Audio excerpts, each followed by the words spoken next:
దైవజనులు దేవదాసయ్య గారు సన్నిధి నేర్పించండి అని చెప్పారు గనక బైబిల్ మిషన్ ప్రెసిడెంట్ అయ్య గారు, reverend doctor J Samuel Kiran అయ్య గారు బైబిల్ మిషన్ అంతటా ఈ సేనాయి సన్నిధి సంస్కరణ శిబిరాలు జరిగిస్తూ ఉన్నారు. నేడు బైబిల్ మిషను పెనుయేలు దేవాలయములో మరి రెవరెండ్ అహరోను కుమార్ అయ్య గారు, షారోన్ అమ్మగారి సంఘములో ఈరోజు సన్నిధి సంస్కరణ శిబిరం దేవుడు ఏర్పాటు చేశారు. దేవునికే మహిమ కలుగునుగాక. ఆమేన్. మొదటి వాక్య సందేశంలోకి వెళ్దాము. మరి మన మధ్యలో 7 అమ్మగారులు ఈరోజు వాక్యం బోధిస్తారు కనుక మీరందరూ శ్రద్ధగా వాక్యాన్ని వినవలసిందిగా మీకు మనవి చేస్తున్నాం. మొదటిగా దివ్య అమ్మగారు వాక్యం బోధిస్తారు. అందరూ చప్పలు కొడుతూ ఆహ్వానిద్దాం. అందరూ మరణాత తెలియజేయండి. మరణాత.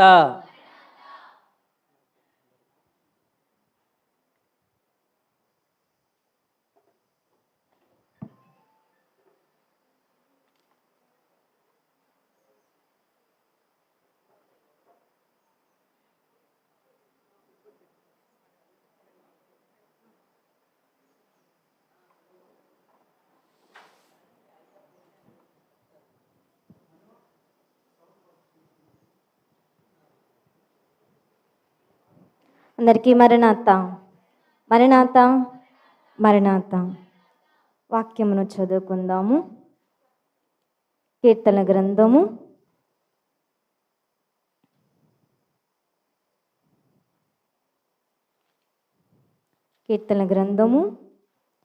105వ అధ్యాయము 4వ వచనం. యెహోవాను వెతకుడి, ఆయన బలమును వెతకుడి, ఆయన సన్నిధిని నిత్యము వెతకుడి. అందరూ మోకరించినట్లయితే వాక్యము నిమిత్తము ప్రార్థన చేసుకుందాము. మహాపరిశుద్ధుడైన మా తండ్రి, మహాగణుడైన దేవ, మీకు ఘనమైన నామమునకు వేలాది కోట్ల నమస్కారములు చెల్లించుకొనొచ్చు ఉన్నాము దేవా. అయ్యా, ఇదిగో ఈ యొక్క తండ్రి యొక్క సమయములో తండ్రి మమ్మలందరం మీ యొక్క పాద సన్నిధిలోనికి చేర్చుకున్న దేవా, మీకే స్తుతులు స్తోత్రములు నాయన. ఈ యొక్క సమయములు, ఈ యొక్క గ్రామములు అయా సీనాయి సంస్కరణ శిబిరములు తండ్రి మీరు ఏర్పాటు చేశారు నాయన. సంస్కరణ అయా అనగా సరిచేసుకునుట అన్నారు ప్రభా. అయా ఇదిగో నాయన ఈ యొక్క సీనాయి సన్నిధి శిబిరముల ద్వారా తండ్రి మమ్మల్ని మేము సరిచేసుకునే ధన్యతను మీరు మాకు అనుగ్రహించమని, అటు కృపను దయచేయమని మనవి చేయుచున్నాము తండ్రి. ఈ యొక్క సమయములో ప్రభా అయా వాక్యమును వివరించుకొనబోవచ్చు ఉండగా ప్రభా అయా మీరు నన్ను మరుగు చేసుకుని ప్రభా ఈ యొక్క స్థలంలో మీరు ఉండి చేరువచ్చిన బిడలైన వారికి, సన్నిధి పరులకు, విశ్వాసులైన వారికి తండ్రి సన్నిధి గురించి అనేక విషయములను తండ్రి మీరే వినిపించమని అడుగుచు ఉన్నాము దేవా. మీకే స్తోత్రములు నాయన. అయా నా నోటికి మీరు తోడుగా ఉండి ప్రభా అయా ఇదిగో నాయన నా నోట నీ మాటలను ఉంచి ప్రభా అయా ఇదిగో నాయన తండ్రి చేరువచ్చిన బిడలకు ప్రభా అర్థమయ్యే రీతిగా ప్రభా మీరే ప్రతి ఒక్కరికి తండ్రి వినిపించేలాగా మీరే నా నోట నుండి తండ్రి పంపించమని అడుగుచు ఉన్నాము దేవా. మీకే స్తుతులు స్తోత్రములు నాయన. ప్రతి ఒక్కరు మరో నిదానము కలిగి అయ్యా ఇదిగో నాయన వినగలిగే చెవి, గ్రహించే మనస్సును ప్రభా ప్రతి ఒక్కరికి అనుగ్రహించి శ్రద్ధగా వాక్యాన్ని నెమరు వేసుకునే ధన్యత ప్రతి ఒక్కరికి మీరు దయచేసి దీవించుమని వాక్యమై ఉన్న యేసు నామమున అడిగి వినయముతో వేడుకొనుచున్నాము పరమ తండ్రి. ఆమేన్. కూర్చున్నాము. అందరికీ మరణాత మరణాత మరణాత. ఈ యొక్క సమయంలో నా వాక్య అంశము దైవ సన్నిధి, సన్నిధి పరుల యొక్క విధులు. అమ్మా, దైవ సన్నిధి, సన్నిధి పరుల యొక్క విధులు. కనుక సన్నిధి అనగా మనం ఏమింటున్నాము అమ్మా? సన్నిధి అనగా దేవుని యొక్క ఉనికి, దేవుడు ఉండే చోటు అని చాలాగా చెప్పుకొనొచ్చు ఉన్నాం. కనుక దైవ సన్నిధి అనగా దేవుని ఉనికి, దేవుడు ఉనికి. కనుక దైవ సన్నిధి ఎన్ని అక్షరాలు అమ్మా? దైవ సన్నిధి 5 అక్షరాలు. కనుక మొదటి అక్షరము ఏంటిది అమ్మా? మొదటి అక్షరము దై అనగా దైవము లేక దేవుడు. అమ్మా, మొదటి అక్షరము దై అనగా దేవుడు లేకపోతే దైవము. రెండో అక్షరము వా. అమ్మా, రెండో అక్షరము వా, వాగ్దానముతో కూడిన. అమ్మా, వానగా వాగ్దానముతో కూడిన లేకపోతే వరములతో కూడిన. మూడో అక్షరము అమ్మా స. స అనగా సజీవమైన. మా స అనగా సజీవమైన. మరొక అక్షరము ని, నిండి ఉన్న నిధి లేకపోతే నిండి ఉన్న నిధి. చివరి అక్షరము ది, దివ్యమైన స్వరూపము. మా దివ్యమైన స్వరూపం. కనుక సన్నిధి అనగా దైవజనుడైన దేవదాసయ్య గారు కొన్ని మాటలను తెలియజేస్తారు. అవి ఏమిటంటే, సన్నిధి అనగా నూనె నింపుకునే స్థలము. మా నూనె నింపుకునే స్థలము. అలాగే సన్నిధి అనగా రెక్కలను సంపాదించుకునే స్థలము. అలాగే అంతరంగ సంస్కారమును అందుకునే స్థలము సన్నిధి అయినది. ఇంకా చెప్పుకోవాలంటే సన్నిధి అనగా పెళ్లి కుమార్తెగా సిద్ధపడే స్థలం ఏమిటంటే సన్నిధి. మా పెళ్లి కుమార్తెగా సిద్ధపడేది ఎక్కడా? సన్నిధిలోనే. కనుక సన్నిధి అనగా పెళ్లి కుమార్తెగా సిద్ధపడే స్థలము. కానీ ఇంకా మనం సన్నిధి గురించి చెప్పుకోవాలంటే దైవజనుడైన దేవదాసయ్య గారు చాలా మాటలు వివరించి ఉన్నారు. సన్నిధి అనగా దర్శించుట, దర్శనమిచ్చుట. అమ్మా, దర్శించుట, దర్శనమిచ్చుట. అలాగే సన్నిధి అనగా సమీపించుట, సాగిలపడుట. అమ్మా, సమీపించుట, సాగిలపడుట. దేవుని ఎదిగి సమీపించి సాగిల పడితే దేవుడు మనల్ని దర్శిస్తారు, మనకు దర్శనమిస్తారు. కనుక ఇలాగున దైవజనుల దేవదాసయ్య గారి సన్నిధి గురించి ఎన్నో మాటలు మనకు చెప్పి ఉన్నారు. కనుక మన ఇంకా అంశంలోనికి వెళదాం. అంశం ఏమిటి? దైవ సన్నిధి, సన్నిధి పరుల యొక్క విధులు. కనుక మొదటిగా సన్నిధి పరుల యొక్క విధుల గురించి మనము తెలుసుకుందాము. అందరు జాగ్రత్తగా ఆలకించాలని మీకు మనవి చేస్తున్నాము. కనుక సన్నిధి పరుల యొక్క విధులు. కనుక సన్నిధి పరుల యొక్క విధులలో కొన్ని 4 మాటలు ఉన్నాయి. అది చెప్పుకొని తర్వాత అంశంలోనికి వెళదాం. కనుక సన్నిధి స్త్రీలైన వారంట సంఘమునకు 4 స్తంభము లాంటి వారంట. మా ఎవరు? సన్నిధి పరులైన వారు సంఘమునకు ఎలాంటి వారు? 4 స్తంభము లాంటి వారు. ఒక స్లాబ్కి 3 స్తంభాలు ఉంటే ఎలా ఉంటుంది మా? ఎప్పుడు పొంగిపోయిద్దో తెలీదు. అలాగే సంఘానికి స్థిరమైన వారు ఎవరంటే సన్నిధి పరులే. కనుక ఈ యొక్క సన్నిధి పరుల గురించి మనం తెలుసుకుంటే దైవజనుడు దేవదాసయ్య గారు అన్నారు, సన్నిధి పరులను మగువలు అన్నారు. మా సన్నిధి పరులు ఏమన్నారు? మగువలు. కనుక ఈ యొక్క మగువలకు ఉండవలసిన లక్షణాలు ఏమిటంటే, మొదటిగా తెగువ. అమ్మా, మొదటిగా తెగువ. తెగువ అనగా దాతృత్వము. అమ్మా, తెగువ అనగా దాతృత్వము. కనుక నీవు నీ కోసమే కాదు, నీ కుటుంబం కోసమే కాదు, నీ సంఘము కోసము కూడా ఏం చేయాలి? ప్రార్థన చేయాలి. అమ్మా, దాతృత్వం కన వాళ్ళు ఏం కలిగి ఉంటారు? ఎలా ఉంటారు? కనిపించిన ప్రతి ఒక్కరికి సహాయం చేస్తారు. వారి చేతిలో ఉన్నది నాకు కావాలనుకోకుండా ఎదుటి వారికి ఇస్తారు. అలాగే సన్నిధి పరులైన వారు తెగువ కలిగి అనగా దాతృత్వం కలిగి నీకోసమే కాకుండా, వారి కుటుంబం కోసమే కాకుండా, వారి సంఘం వరకు ఏం చేయాలి? మా ప్రార్థన చేయవలసిన వారమై ఉన్నాము. కనుక నీవు దాతృత్వంతో అనేక అంశాల గురించి ప్రార్థన చేయాలి. మా దాతృత్వంతో అనేక అంశాల గురించి ప్రార్థన చేయాలి. అలాగే ఈ యొక్క సన్నిధి పరులకు తెగువ అనే లక్షణంతో పాటు మరొక లక్షణం ఏమిటంటే తీర్మానము. తీర్మానము, మనోనిదానముతో భక్తి ప్రార్థనలతో నెరవేర్పు వచ్చే వరకు పట్టు విడువక ప్రార్థిస్తాను, ఆతురత కలిగి ప్రార్థిస్తాను, విసుగక ప్రార్థిస్తాను అని తీర్మానం చేసుకోవాలి. ఏమని? మనోనిదానము కలిగి భక్తితో ప్రార్థిస్తాను, అలాగే ప్రార్థన నెరవేర్పయ్యేంత వరకు పట్టు విడవక ప్రార్థిస్తాను అని మనం ఏం తీసుకోవాలి? ఒక తీర్మానం తీసుకోవాలి. ఆ యొక్క తీర్మానము సన్నిధి పరులైన వారు కలిగి ఉండాలి. కనుక సంఘము కొరకు పట్టు విడువక సన్నిధి పరులు ప్రార్థన చేయవలసిన వారై ఉన్నారు. అలాగే మూడవది సహవాసము. తెగువ, సన్నిధి పరులకు ఉండవలసింది తెగువ, రెండవది తీర్మానము, మూడవది సహవాసము. కనుక నీవు దేవుని సహవాసముతో ప్రార్థన చేయాలి. నీవు దేవుని సింహాసనం ఎదుట ఉన్నావని గ్రహించి మనం దేవాలయంకి వెళ్ళినప్పుడు మన ప్రవర్తన సరిగా ఉంచుకోవాలి. మన దేవుని సన్నిధికి వెళ్తున్నామన్నప్పుడు మన బయట మన ప్రవర్తన ఎలా ఉన్నా సన్నిధిలోకి, అలాగే దేవుని ఆలయంకి వచ్చినప్పుడు మన ప్రవర్తన సరిగా ఉందో లేదని మనము పరీక్షించుకోవాలి.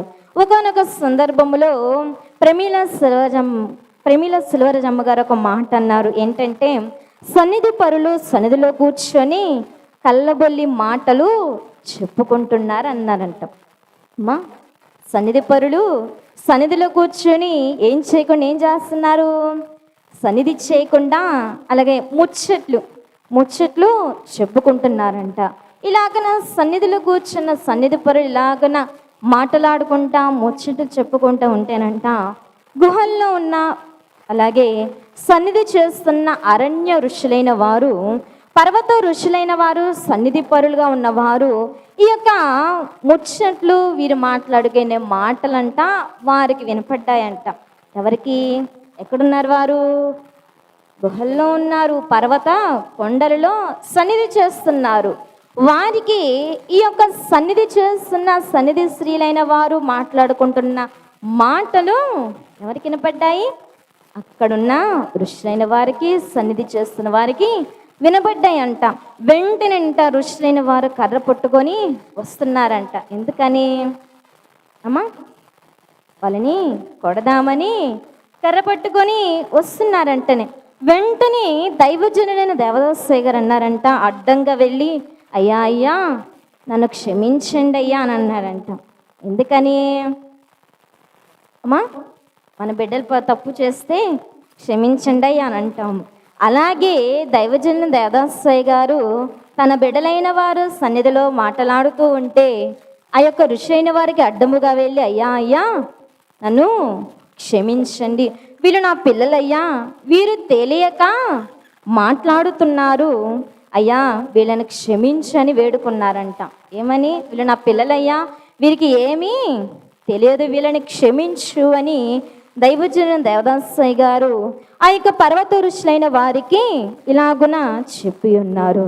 కనుక అలక్ష్యంగా ఉన్న సన్నిధి పరుల పక్షంగా దైవజనులు వేడుకుంటున్నారు. అలక్ష్యంగా అంటే నిర్లక్ష్యంగా ఉన్న సన్నిధి పరుల పక్షముగా దైవజనుల దేవదాసయ్య గారు క్షమాపణ కోరుకుంటున్నారు. కాబట్టి సన్నిధిలో కూర్చున్న మనం ఏం కలిగి ఉండాలి?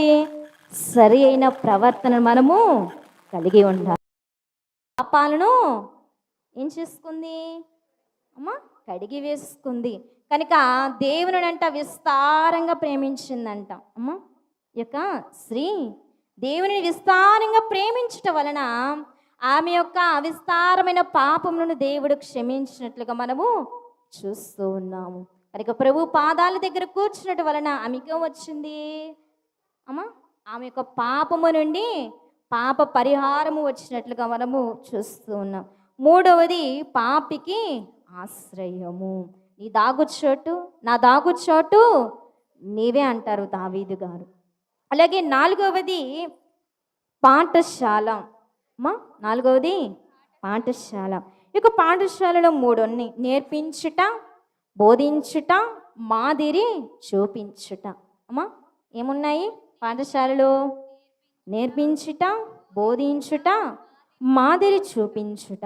కనుక నా యొద్దకు వచ్చి నేర్చుకొనండి అని మత్తయి సువార్త 11వ అధ్యాయం 29వ వచనంలో మనము చూస్తూ ఉంటాం. కనుక శిష్యులైన వారు ప్రభు పాదాల దగ్గర కూర్చొని అనేక విషయాలు నేర్చుకొని ప్రభుకు మాదిరికరముగా ఉన్నారు. ఎవరి దగ్గర కూర్చున్నారు శిష్యులైన వారు? ప్రభు పాదాల దగ్గర కూర్చొని అనేకమైన విషయాలను తెలుసుకొని ప్రభుకు మాదిరి వలె వీరు నడిచినట్లుగా మనము చూస్తూ ఉన్నాము. కనుక పాఠశాల అనే దైవ సన్నిధిలో ఉండి ఉత్తమమైన వాటిని మనము అందుకోవాలి. పాఠశాలనే దైవ సన్నిధిలో ఉండి మనం ఏమందుకోవాలి? ఉత్తమమైన దానిని అందుకోవాలి. కనుక దైవజన దేవదాస్ గారు అన్నారు, దైవ సన్నిధి దీనులకు ఆశ్రయము, భక్తులకు పాఠశాల, అలాగే పరిశుద్ధులకు నివాస స్థలము. మనం ఎవరు ఇప్పుడు? భక్తులము. కనుక విశ్వాసము, సన్నిధి పరులము. కనుక ఈ యొక్క సన్నిధి మనకి ఎలాగున్నది? ఒక పాఠశాల వలె ఉన్నది. కనుక విద్యార్థులైన వారు స్కూల్కి వెళ్ళి ఏం నేర్చుకుంటారు? టీచర్ చెప్పిన ప్రతి పాఠాన్ని విని నేర్చుకుంటారు. అలాగే సన్నిధిలోని కనుక దేవుని పాద సన్నిధిలోనికి వచ్చిన విశ్వాసులైన వారు, సన్నిధి పరులైన వారు దేవుని దగ్గర నుంచి అనేకమైనని అందుకొని నేర్చుకొని దేవునికి మాదిరిగా మనము ఉండవలసినదిగా ఈ యొక్క వాక్యము ద్వారా మీకు నేను తెలియచేస్తూ ఉన్నాను. 5వది ప్రత్యక్షత. ప్రకటన గ్రంథము 1వ అధ్యాయము 9, 10 వచనాలు. అమ్మా ప్రత్యక్షత చదవండి అమ్మా. మీ సహోదరుడను యేసును బట్టి కలుగు శ్రమలోను, రాజ్యములోను, సహనములోను పాలివాడునైన యోహానను నేను దేవుని వాక్యము నిమిత్తమును యేసును గూర్చిన సాక్ష్యము నిమిత్తమును పద్మాసు ద్వీపమున పరవాసినైతిని. ఇక్కడ చాలమ్మా, ఇక్కడ యోహాను గారు పద్మాసు ద్వీపములో ఎలా ఉన్నారంట? ఆత్మవశుడై సన్నిధిలో ఉన్నట్లుగా మనము బైబిల్ గ్రంథంలో మనము చూస్తూ ఉన్నాం. కనుక ప్రత్యక్షత అనగా దర్శనము. ప్రత్యక్షత అనగా దర్శనము. కనుక ఇలాగున యోహాను గారు పద్మాసు ద్వీపంలో దైవ సన్నిధిలో ఉండి తనకు చూపించిన దర్శనము ద్వారా ఏం రాశారు? ఏ గ్రంథాన్ని రాశారు? ప్రకటన గ్రంథమును రాసినట్లుగా మనము చూస్తూ ఉన్నాము. కనుక యోహాను గారు దైవ సన్నిధిలో ఉండి వినుట, చూచుట, వ్రాయుట అనేవి చేశారంట. అనగా దేవుడు చెప్పే మాటలు విన్నారు, దేవుడు చూపించే చూసి ఏం రాశారు? ప్రకటన గ్రంథమును రాసినట్లుగా మనము చూస్తూ ఉన్నాము. అలాగే మనము కూడా దైవ సన్నిధిలో కూర్చొని దేవుడు చెప్పే ప్రతి మాటను మనం వినాలి. దేవుడు చూపించే ప్రతీది మనము చూడాలి. దేవుడు చెప్పేది ప్రతీది మనము వ్రాసుకోవాలి. కనుక సన్నిధి పరులైన వారు బుక్కు తెచ్చుకొని ప్రతి వాక్యాన్ని వ్రాసుకోవాలి. కనుక బుక్కు లేకపోతే ముక్కు లేదు అన్నారు మాయ గారు. దైవజనైన దేవదాస్ గారు ఏమన్నారు? బుక్కు లేకపోతే ముక్కు లేనట్టు. కనుక ప్రతి ఒక్కరూ బుక్కులో ఏం రాసుకోవాలి? దేవుని యొక్క వాక్యాన్ని రాసుకోవాలని మీకు తెలియచేస్తూ ఉన్నాను. అలాగనే 6వ మాట ప్రవర్తన. లూకా సువార్త 8వ అధ్యాయము 35వ వచనములో ఇక్కడ మనకు సేనాదయం పట్టిన జనులు జరిగిన దానిని చూడవెళ్ళి యేసునొద్దకు వచ్చి దయ్యములు వదిలిపోయిన మనుష్యుడు బట్టలు కట్టుకొని స్వస్థ చిత్తుడై యేసు పాదముల యొద్ద కూర్చుండుట చూచి భయపడిరి. కనుక ఇక్కడ సేనాదయం పట్టిన వారు ఆ యొక్క సేన అనగా 1000 దెయ్యాలు పట్టిన ఒక వ్యక్తి ఎక్కడికి వచ్చినాక ఆ యొక్క దెయ్యాల నుంచి విడిపించబడ్డారు. దేవుని యొద్దకు వచ్చుట ద్వారా ఆ యొక్క దెయ్యముల నుంచి విడిపించబడినట్లుగా మనము చూస్తూ ఉన్నాము. కనుక సేనాదయం నుండి విడిపించుటను బట్టి ఈ వ్యక్తికి మార్పు పొందారంట. మార్పు పొందిన తర్వాత దేవుని పాదాల దగ్గర కూర్చున్నట్లుగా మనము చూస్తూ ఉన్నాము. ఈ యొక్క వ్యక్తి దేవుని దగ్గర సాగిలపడ్డారు. సాత్వికముతో నీ యొద్ద నన్ను ఉండనిమ్ము అంటున్నారు. కనుక అప్పుడు ప్రభు అంటున్నారు, ఏమంటున్నారు? నువ్వు వెంటికి వెళ్ళి సాక్షిగా ఉండుము అని అంటున్నారు. అమ్మా, సాక్షిగా ఉండుము అంటున్నారు. కనుక ప్రతి ఒక్కరూ సాక్ష్యము పొందుకొని ఉండాలి.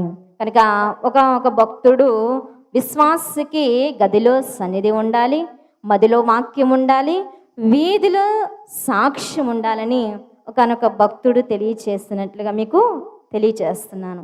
ఏముండాలి? మా గదిలో మా సన్నిధి ఉండాలి, మదిలో వాక్యం ఉండాలి, వీధిలో సాక్ష్యం ఉండాలి. అలాగే 7వ మాట, అలాగే ఈ యొక్క పరివర్తనలో మార్పు అనంటే సేనాదయం నుంచి విడిపించబడి దేవుని పాదాల దగ్గర కూర్చొని మార్పు పొందినట్లుగా మనము చూస్తూ ఉన్నాం. అలాగే యాకోబు గారు కూడా యబ్బోకు రేవు దగ్గర కూర్చొని దేవునితో పెనుగులాడి ఒక పేరును పెట్టబడ్డారు. ఏం పేరు? ఇష్మాయేలుగా మార్పు చెందారు. అప్పటి వరకు యాకోబు. కనుక దేవుని సన్నిధిలో కూర్చొని పెనుగులాడుటను బట్టి దేవుడు ఏం పేరు పెట్టారు? ఇశ్రాయేల్ అని మార్పు చెందినట్లుగా మనము చూస్తూ ఉన్నాం. అలాగే 7వది పెళ్లి ప్రభు యొక్క సిద్ధపాటు, లేకపోతే పెళ్లి కుమార్తె యొక్క సిద్ధపాటు. పెళ్లి కుమార్తె యొక్క సిద్ధపాటు. ఈ యొక్క పెళ్లి కుమార్తె యొక్క సిద్ధపాటు ఎక్కడ ఉంటుందంటే ప్రభు పాద సన్నిధులు, అనగా దైవ సన్నిధులు.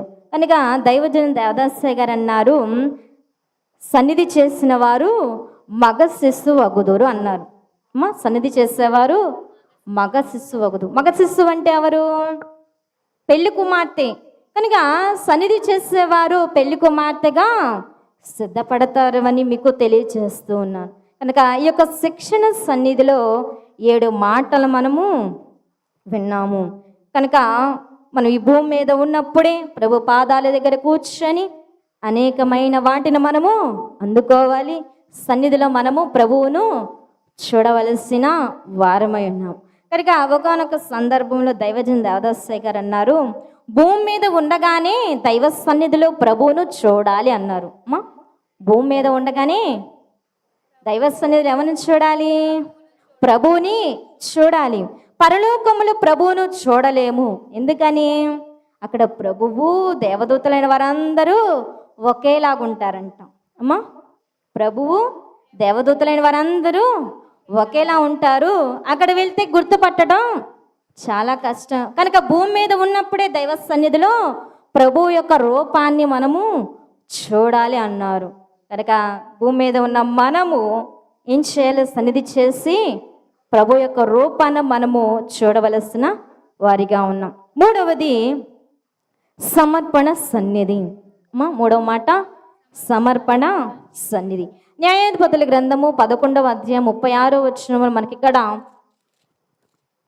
యెఫ్తా గారు, యెఫ్తా కుమార్తె మనకు కనబడుతూ ఉన్నారు.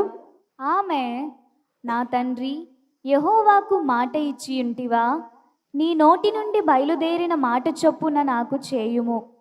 యెహోవా నీ శత్రువులైన అమ్మోనీయుల మీద పగ తీర్చుకొని ఉన్నాడని అతనితో ననెను. చాలమ్మా. ఇక్కడ యెఫ్తా అనగా తెరచువాడు అని అర్థం. యెఫ్తా అనగా తెరచువాడు అని అర్థం. కనుక తండ్రి ఏమో అర్పణ, కుమార్తె సమర్పణ ఉన్నట్లుగా మనం ఇక్కడ చూస్తూ ఉన్నాం. తండ్రి లక్షణాలు అన్నీ కుమార్తెలోనికి వచ్చాయి. అలాగే సన్నిధిలో ఉంటే దేవుని లక్షణాలన్నీ ఎవరిలోనికి రావాలి? మనలోనికి రావాలి. అలాగే న్యాయాధిపతుల గ్రంథం 11వ అధ్యాయం 35వ వచనములో, కాబట్టి అతడు ఆమెను చూచి తన బట్టలను చింపుకొని, అయ్యో నా కుమారి, నీవు నన్ను బహుగా కృంగచేసితివి. చాలమ్మా. ఇక్కడ యెఫ్తా గారు కృంగిపోతున్నారు. నా అర్పణ దేవునికి అంగీకారం అవుతుందో కాదో అని ఏమైపోతూ ఉన్నారు? కృంగిపోతూ ఉన్నారు. కనుక ఇక్కడ యెఫ్తా కుమార్తె తండ్రి అర్పణను తన సమర్పణగా చేసుకున్నట్లుగా మనం చూస్తూ ఉన్నాం. ఇక్కడ యెఫ్తా కుమార్తె పేరు బైబిల్ గ్రంథములో రాయబడి ఉందా? కనుక ఈమె పేరు షోబిలేతు. షోబిలేతు. కనుక దైవజన దేవదాసయ్య గారు అన్నారు, ఈ యొక్క 2 నెలలు నాలో ఈ యొక్క యెఫ్తా గారి గురించి ఒక మాట అన్నారు. ఏమిటంటే తండ్రి మాట వినే కుమార్తె అన్నారు.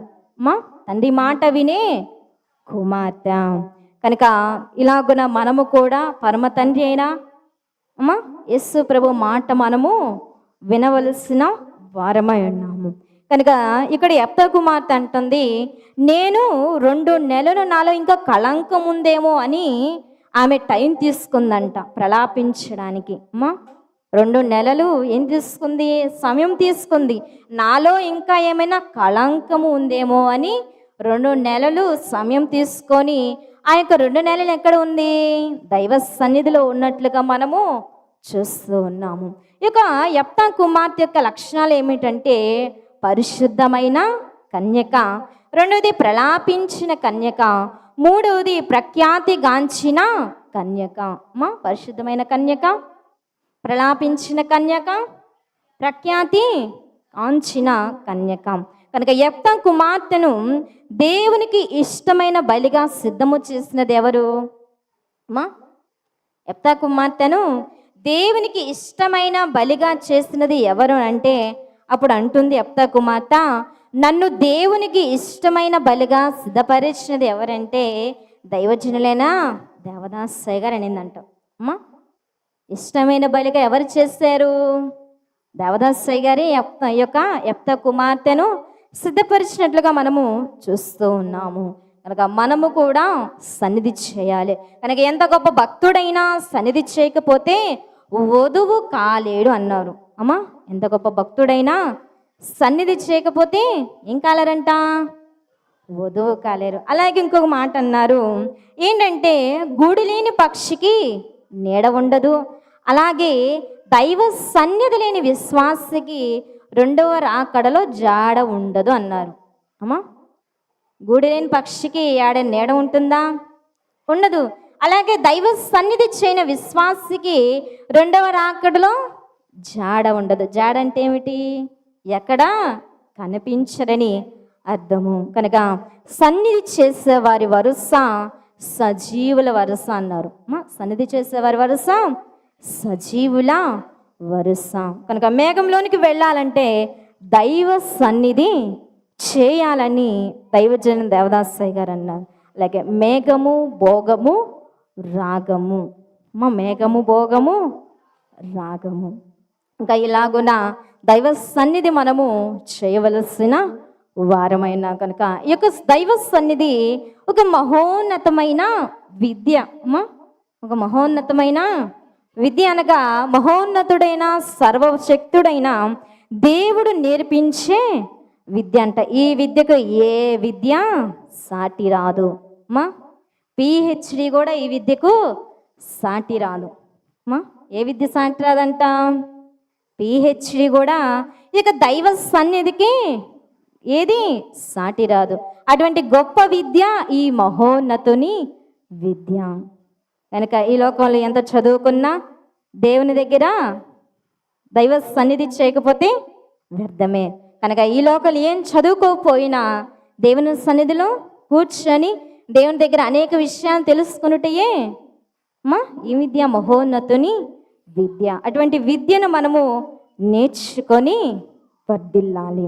కనుక అనేకులను మనం సన్నిధి చేసి అనేకులను సన్నిధి చేసేవారిగా ఉంచాలి. కనుక ఒకనొక సందర్భంలో ఏలూరు సన్నిధి స్త్రీలంట సన్నిధి చేస్తూ ఉండగా ఎడస్సు నుండి ఒక ఆత్మ వచ్చిందంట. ఎడస్సు నుండి ఒక ఆత్మ వచ్చిందంట. ఆమె అంటుందంట, సన్నిధి స్త్రీలు అడిగారంట ఎక్కడి నుండి వచ్చారా అని అడిగిందంట ఆమెను. ఎక్కడి నుండి వచ్చారని అయితే ఎడస్సు నుండి వచ్చిన ఆత్మను అడిగితే ఆమె అంటుందంట, నేను ఎడస్సు నుండి వచ్చానని చెప్పింది. కనుక ఆ రోజు ఎడస్సు గురించి చాలా మాటల యొక్క సన్నిధి పరులకు చెప్తూ అంతలో మా దగ్గరకు ఒక దైవజనుడు వస్తారు, బోధ చేస్తారు.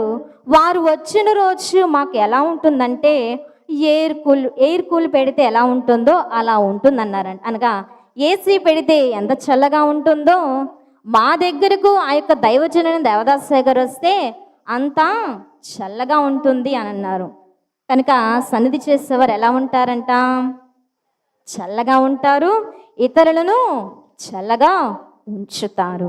ఇలాగున ఎంత వేడి ఎడస్తూ అమ్మా భరించలేని అగ్ని వేడి, అంతా వేడి అక్కడ ఉంటుంది కాబట్టి ఇక్కడ దైవజనులు దేవదాసయ్య గారి సన్నిధి చేయటను బట్టి ఆ యొక్క హెడస్సును కూడా ఎలా చేశారు, ఎయిర్ కూల్ అనగా ఏసీలాగా ఉంచారు. సాక్ష్యం ఇస్తూ ఉంది. అక్కడ మా దగ్గరకు వచ్చిన దైవజనులు మాకు బోధ చెప్పి అనేక మాటలు చెప్తే, ఆయన వచ్చిన రోజు మాకున్న హెడస్ అంతా ఎలా ఉంటుందంటే ఏసీ పెడితే ఎంత చల్లగా ఉంటుందో అంత చల్లగా ఉంటుందన్నారు. కనుక సన్నిధి చేసేవారు చల్లగా ఉండాలి, ఇతరులను చల్లగా ఉంచాలి. దేవుడు కొద్ది మాటలు దీవించి మన వెనుకల్లో ఫలింపచేయునుగాక. ఆమేన్. అవకాశం ఇచ్చిన దేవునికి నా మరణాతలు, అలాగే ఈ యొక్క సీనాయి సంస్కరణ శిబిరంలో ఏర్పాటు చేసిన బైబిల్ మిషన్స్ ప్రెసిడెంట్ అయ్య గారికి, అమ్మగారికి మరణాతలు, అధికారులైన వారికి మరణాతం, అలాగే ఈ యొక్క సంఘ కాపరైన అహరోనయ్య గారికి, షారునమ్మ గారికి మరణాత, వారి యొక్క కుమారుడైన అయ్యగారికి మరణాత, అమ్మగారికి మరణాత, అలాగే ఇటు అవకాశం ఇచ్చిన అయ్యగారికి మరణాత, చేరొచ్చిన అయ్యగారులకు, అమ్మగారులకు మీ అందరికీ మరణాత.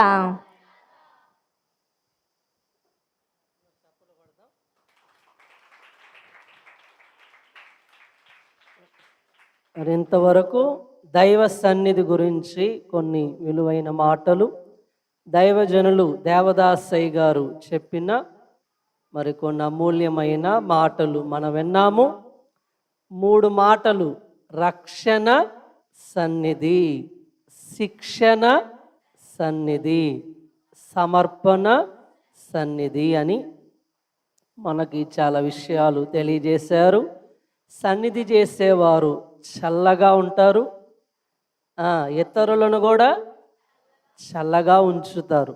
మీరు కూడా చల్లగా ఉండాలి, అందరిని ఎలా ఉంచాలా? చల్లగా ఉంచాల. కనుక సన్నిధి నేర్పించండి అని దైవజనులు దేవదాసయ్య గారు చెప్పినట్లు మరి ఎంతో విలువైన మాటలు మనం విన్నాము.